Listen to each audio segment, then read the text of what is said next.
Okay, so magandang araw ho sa inyo mga kapatid. Pag-usapan natin itong 2026 national budget. Sabi ho ng Kongreso nito ni na Ronnie Puno ay ibabalik daw ho. Rekomendasyon nila ha, no? Kasi kailangan si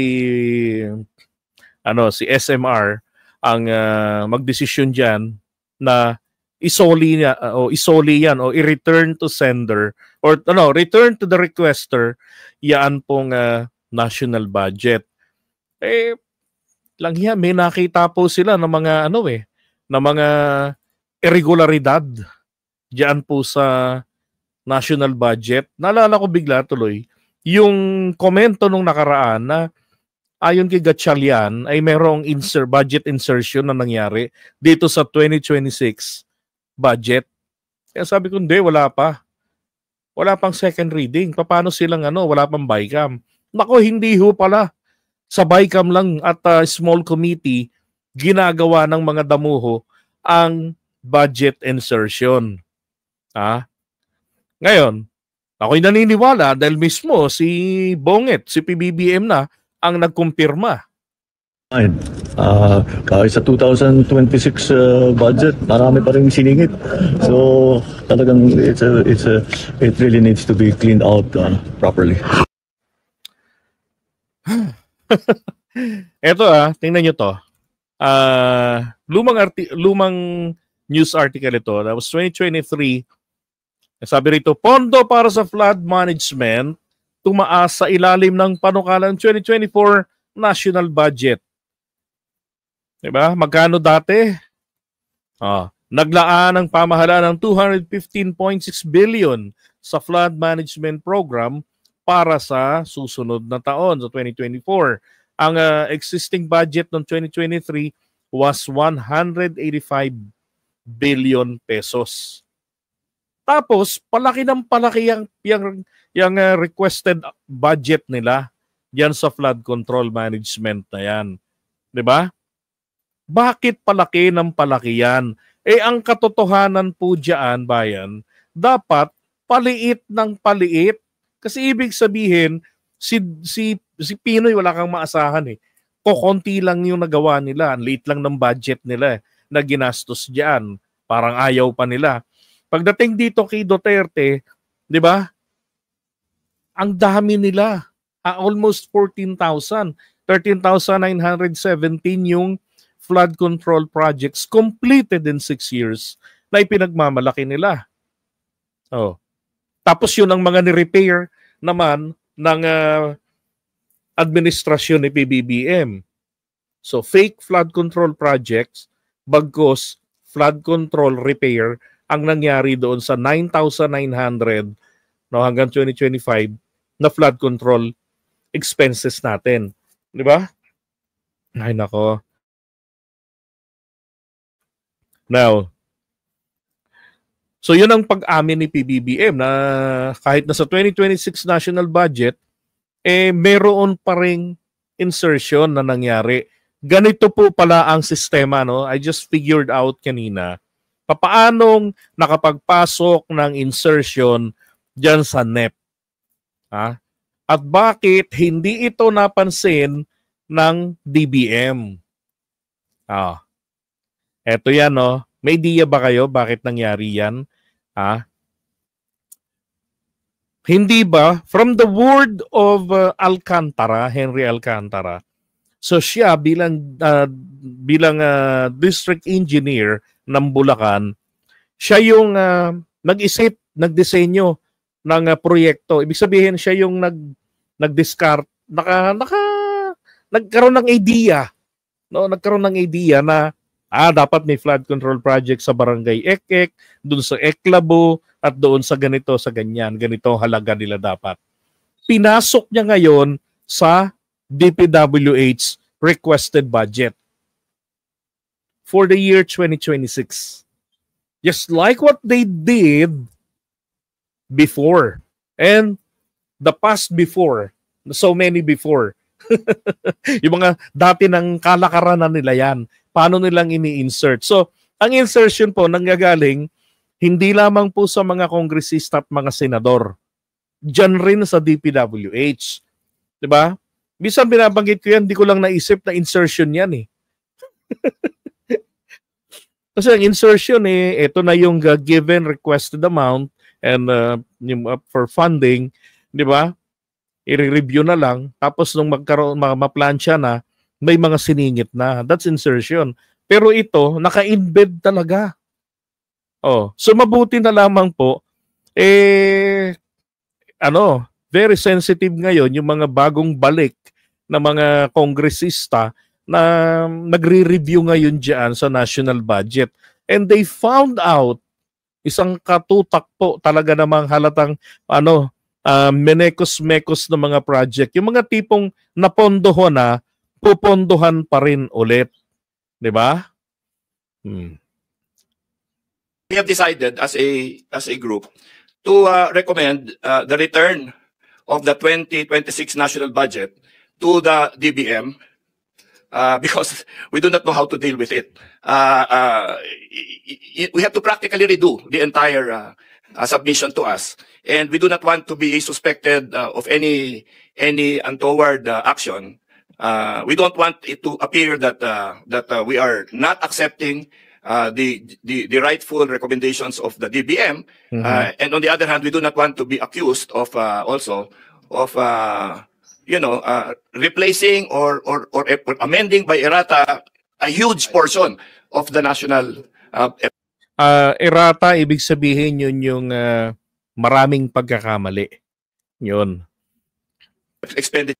Nalala nyo yung pag-uusap nila Amina Pangandaman at saka ni Amy Marcos. Diba? Sino nagbibigay ng errata? Ibig sabihin yung maraming pagkakamali, itatama. Pinipilit ni Amy presidente. Sabi ni Amina, hindi ho, secretary. Sigurado ka? Program that they have submitted to us.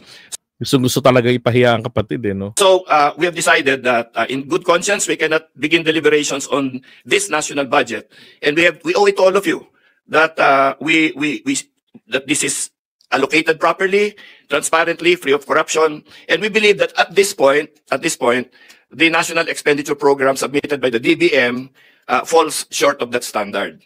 So ayaw namin na kami masisisi dito Na naman, Kasi bibigyan kami ng problema Ang binigay sa amin problema. Na bawat distrito kailangan baguhin, kailangan i-correct. Tapos pag kinorek namin yan, sisisihin na naman kami for whatever. Yun, ang nagiging sakit ng ulo nila ngayon. So nakikita nila na nagkaroon na ng project, napondohan na ito. Wala na to dapat dito, dapat ito linisin. So they have to do that. 'Di ba? Amyendahan nila. From the word of PBBM, pag hindi yan tumugma doon sa request namin, ibivito ko yan. Putragis, at the end of the day, sisisihin na naman natin sila. Kaya sabi niya, kesa kami pa ang magtama ng mga tawag nga nila ron, basura na nandiyan sa NEP. Ibalik na lang namin yan sa inyo, gawin nyo yung trabaho ninyo. So ibig ko sabihin, hindi po nag-reviewing maigi ang DBM. 'Di ba? Dapat pagkatapos ng magwala ang pangulo sa Kongreso, dapat tinignan na rin nilang maigi ano ang budget na nire-request ng DPWH. Dapat ganun wala. Ito sila pa nakakita ngayon. What else will happen after that? What they should do is come up with a budget that when it comes to Congress, to the House of Representatives, kukunti na lang ang kailangan ayusin ulit. But what we are looking at now is a budget that we, in a very, very real way, have to amend in huge portions, no? And I don't believe that is what's called for. Tila may hindi tinabla ng panawagan ng talagang marami hong hindi tinablan ng panawagan ng PBBM. Sa kanyang sona na mahiya naman sa taong bayan. May singit pa umano sa 880 billion pesos na hinihinging budget ng DPWH. Di ba? 880 billion? DPWH? Sino-sino kayo maghahati-hati niyan? Di ba? Sino ba, nung nabuo yung NEP, sino ba ang cabinet secretary diyan? Si Bonoan, noon pa natin pinupuna. Tignan nyo, nalusutan ng ganyan. Tapos si Alcantara, hindi niya masipa-sipa. Para sa taong 2026, Kaya iniutos niya ang pagrepaso at pagtatama sa hinihinging budget ng DPWH na pagtutulungan ng bagong kalihim ng ahensya at ng kalihim ng Budget Department. Counted. Ayun, ang DBM. Di ba? Maging sa 2025 budget natin, salarin din ng DBM eh. Salarin din sila. Hindi katuwira na review lang kami, budget lang kami. Hindi. Dapat tinitignan ninyo bilang pagmamalasakit, do extra mile. Right? If you want to make a difference, hindi ka lang dapat by the book. Dapat you have to do extra mile. Gawa ka ng ibang, di ba, ng extra na mas mapapaganda pa yung iyong trabaho at ang resulta, matatanim kayo sa puso at isip ng mga tao na talagang diligent kayo sa inyong trabaho. Dapat ganon. Hindi yung mga ngatawiran pag nasisisi, napupuna. Sabi nga ron ni, yung USEC niya, may mga post daw, siguro yung gaya ng pagbanat ko, doon sa FB natin, sa JDB, na isa sila sa mga salarin din ng corruption dyan. Kasi yung nababayaan nila, sa kanila nanggagaling ang paglabas ng pera, nililet go nila yung pera. Tapos hindi man lang nila sipatin na existing ba talaga yung venue. Parang yung nakita ko nung isang araw, flood control sa Ilocos Norte, yung coordinates na nakalagay,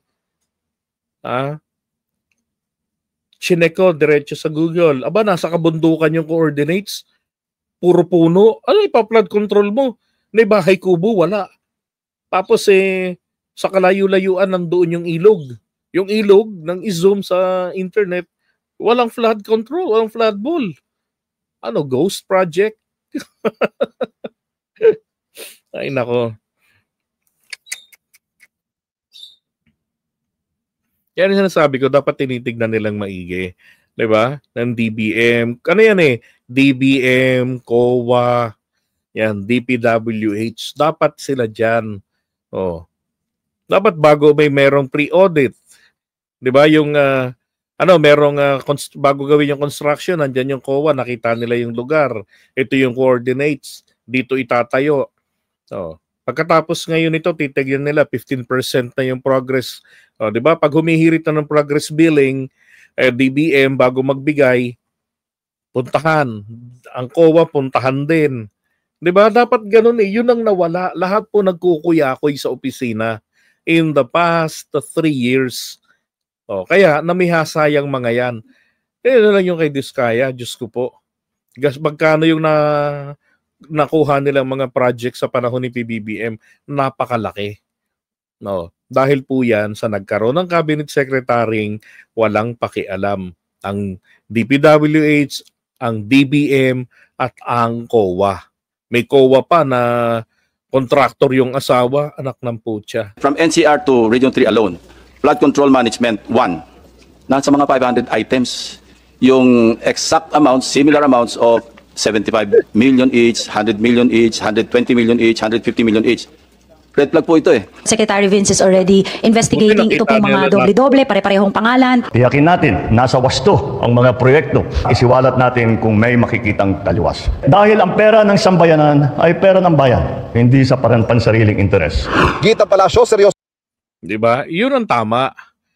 Kaya nga, ang nasa batas, may coordination talaga dapat sa LGUs. Ang problema rin sa LGUs, ito, hindi ako naniniwala na walang alam ang LGU. Totoo na hindi sila kinonsulta, pero hindi totoong hindi nila alam yung mga proyekto sa lugar nila. Bakit hindi sila umiimik? Ano ba magiging kaso nila pag sinita nila yung mga proyekto ng DPWH sa lugar nila?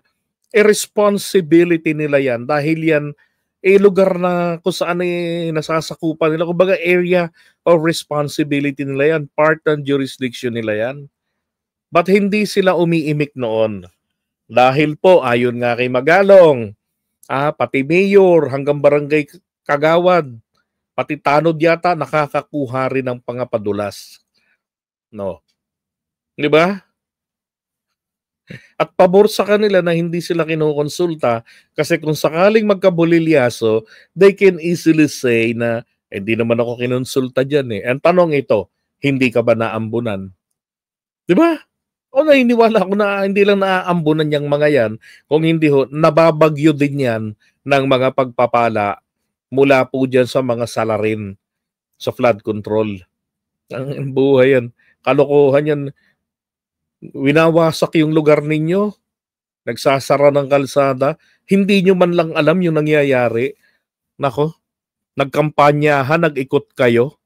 Hindi nyo pa rin alam kung ano nangyayari. Kalokohan yan. So ang Pangulo sa investigasyon sa flood control projects kahit tamaan pa ang kanyang administrasyon. Bukas rin daw ang Pangulo sa mga mungkahi halimbawa ni Senador Chis Escudero na maglabas ng negative list sa mga proyektong hindi na dapat pondohan at sa moratorium sa mga bagong flood control project. Okay, so sabi ni Chis, maglabas ng negative list na yung mga proyekto ng flood control na hindi na dapat pang pondohan. Hindi ako pabor doon eh. Bakit kanyo? For example, na yung proyekto na yan na sablay, di ba? May mga residente dyan na naaapektuhan ng baha na dapat na po protektahan ng flood control. Dahil lamang ninakaw yung pera, hindi na po pondohan. Dapat pa nga yan unahing pondohan sapagkat matagal nang dapat na nakakatulong sa pagpoprotekta sa kanila. Dapat i-prioritize yung mga yan, pero hindi na po dapat yung mga kontraktor dyan, di ba? Yung mga involved sa mga kalokohan, ang hawak. Oh, kung kinakailangan ni foreign company na ang bigyan ng kontrata, sila na yung pagawin. At ito yung kapansin-pansin nga pala. Bakit wala akong nakikita sa mga projects na ganyan na mga SMDC, wala yung EEI, 'di ba? Yung mga kilala ng mga yung mga construction companies na malalaki. Oh, bakit wala? Puro mga kung magugulat ka na lang, kumpanya pala 'yan. Tapos bilyon-bilyon yung kontrata.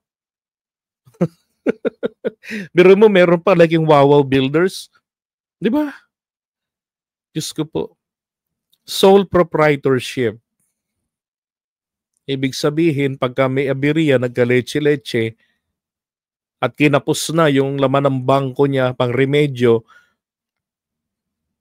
yung lahat ng kanyang properties ay kailangan niyang gamitin para dyan. Hindi siya pwedeng mag-claim ng bankruptcy. Kasi meron siyang ibang resources. Lahat ng ipon niya, nakataya dyan. Ang lakas ng loob. Di ba? Ay, nako.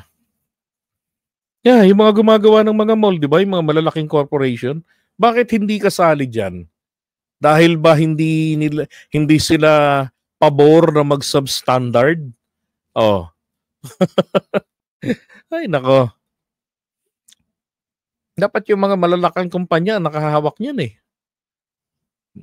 Di ba? Pahawak sa kanila.